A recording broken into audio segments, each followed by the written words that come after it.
Sadarbībā ar Nacionālās elektronisko plašsaziņas līdzekļu padomi, Kultūras ministriju, Telekomunikāciju un mēdīju nozara organizācijām Cilvēktiesību un sabiedrisko lietu komisija 11. Saeimas pavasara sesijā spēra būtisku izšķirošu soli nacionālo latviski raidošo komerc televīziju kanālu saglabāšanā. Komisija izskatīja un nodeva parlamentam likuma projektu par obligātās bezmaksas retranslācijas atcelšanu kabeļu televīziju tīklos. Šī obligātās bezmaksas retranslācija attiecas tikai uz nacionālajām komerc televīzijām, bet attiecībā uz sabiedriskajām televīzijām tā paliek spēkā. Tādējādi tiek nodrošināti vienlīdzīgas konkurences apstākļi Latvijas komerc televīzijām un ārvalstu retranslētajām komerc televīzijām.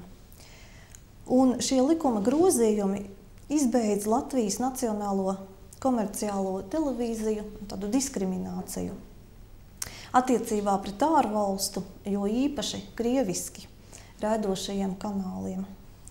Un ir ļoti svarīgi, ka vienlaicīgi bezmaksas obligātā retranslācija tiek saglabāta Latvijas sabiedriskajai televīzijai, gan virszemes televīzijas apraidē, gan kabeļtelevīzijas tīklos. Strādājot pie šī likuma projekta, mums komisijai bija ļoti būtiski saglabāt to, lai virszemes televīzijas apraidē, tā sauktajā televīzijas bezmaksas apraidē, paliktu šobrīd tajā esošie 4 kanāli – LTV1, LTV7, LNT un TV3. Tas tika nodrošināts un 99% Latvijas teritorijas, tāpat kā līdz šim, šie televīzijas kanāli būs pieejami.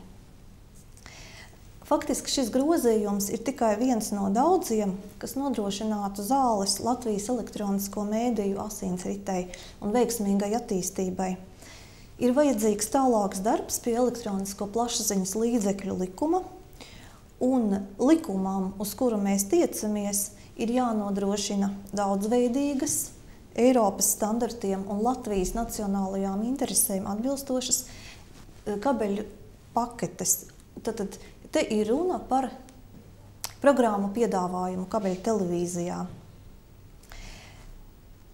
Tādējādi šis likums nodrošinātu arī caurspīdīgu informāciju par mēdīju patiesajiem īpašniekiem, kā arī reģionālo un vietējo televīziju attīstību un spēcīgu profesionālu sabiedrisku mēdīju.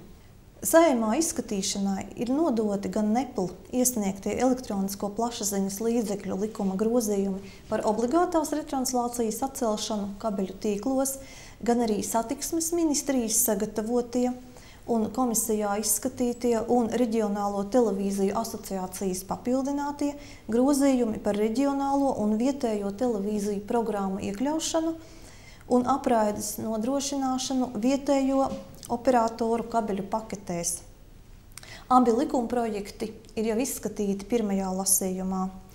Vietējo un reģionālo televīziju programmu klātbūtne kabeļu paketēs ir būtisks elements ne tikai sabiedrības informēšanā, bet arī cilvēku psiholoģiskā komforta nodrošināšanā, jebkurā Latvijas vietā, kā arī patriotisma un pilsoniskās atbildības veidošanā. Komisija strādāja pie bērnu tiesību aizsardzības likuma projekta. Un gribu teikt, ka bērnu tiesība aizsardzība ir viena no komisijas prioritātēm. Komisija iesniedza Saeimā alternatīvo likuma projektu bērnu tiesību aizsardzības likumā. Tas paredz stingrus profesionālās sagatavotības nosacījumus cilvēkiem, kuri darbojas bērnu tiesību aizsardzības jomā, un arī pieprasa psihologu atzinumu lietās, kas saistītas ar bērnu tiesību aizsardzību. Bērni, kuri ir cietuši vai kuri bijuši aculiecinieki noziegumam, ir īpaša cietušo kategorija, tāpēc jāsaved kārtībā lietas, kuras var sakārtot arī ar ierobežotiem budžeta līdzekļiem. Visās tēmās, kuras tika izskatītas pavasara sesijā, ļoti produktīvi iesaistījās nevalstiskās organizācijas. Komisija var lepoties ar lielisku pilsoniskās sabiedrības partneru loku un patiešām izcilu sadarbību. Un man ir liels prieks un gandarījums, ka šī sadarbība īpaši tika uzteikta nevalstisko organizāciju fórumā šeit Saeimā. Nevalstiskās organizācijas un to pārstāvji tiek ļoti bieži pārstāvēti Saeimas komisijas sēdēs, un bieži vien ir tieši pirmie runātāji par attiecīgo jautājumu vai attiecīgo likuma projektu. Augsta profesionalitāte un taisnīguma sajūta ir izšķirošie sadarbības partneru izvēles principi, un mēs ļoti lepojamies, ka mums šādi partneri ir, ar kuriem varam sadarboties. Ļoti būtiskas tēmas šajā sesijā bija arī cilvēktirdzniecības jautājumi, un strādājām arī pie tā, lai tiktu nodrošinātas cilvēku ar invaliditāti tiesības. Un šīs ir divas jomas, kur sadarbība ar mūsu nevalstiskajiem partneriem bija īpaši veiksmīga. Turpināsim darbu ar elektronisko plašsaziņas līdzekļu likumu, un ir tātad 2 likuma projekti, kas tiek virzīti. Un viens no tiem, kas tika pieņemts pirmajā lasējumā,